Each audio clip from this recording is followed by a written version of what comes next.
I'm also quite confident, and I can look at the good side of things now. Lachlan has ADHD. To his mum, medication was never an option, so she turned to psychologist Rosemary Boone. I'm not against medication. I think for some children and some families it works for them, but I felt it wasn't the right thing for us to do. It's the whole lifestyle, it's the sleeping patterns, the eating patterns, it's the social, the family environment. Despite this family's success, 57,000 Australian children are on ADHD medication. There's a whole host of drugs on the market right now, prescribed to almost 23,000 children in New South Wales alone. Last year, new guidelines were set up for doctors prescribing ADHD medication, but still the number of children being treated this way in New South Wales continues to rise. Now, some doctors say that's because more drugs are now being subsidised through the PBS, but they also stress it's not the only treatment option available for families. Doctors are able to give excellent advice about the need for treatment of ADHD, including medication. Delina Smith, 9 News.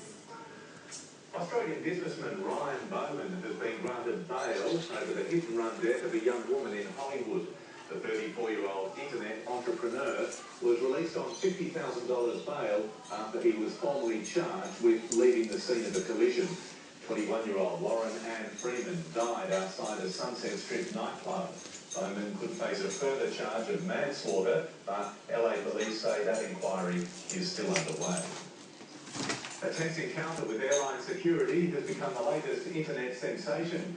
John Tyner used his mobile phone to record what happened when he refused to go through a body scanner at San Diego Airport. Officials said he would have to undergo a thorough pat-down instead. This was his response. We can do that out here, but if you touch my junk, I'm going to have you arrested. Mr. Tyner said the pat-down amounted to sexual assault by the government. He didn't get on the plane and says he won't be flying again anytime soon. They do things differently in Kansas. Apparently it's normal to put a horse in the back of your car. The owner says he was taking the animal to a carnival to show off its tricks. No word on whether he was actually breaking the law. Tonight we welcome Roz Kelly with the sport, and Roz, Doug Bollinger has named his Ashes targets. Yeah, he sure has, Pete. Just a week to go till the Vừa đi đường vừa quay. including the mind games, with Bollinger eyeing off two of England's best. But first, he's got to prove his fitness in a Shield match for New South Wales. Also ahead, Peter Lonard is back and giving golfing fame one last shot.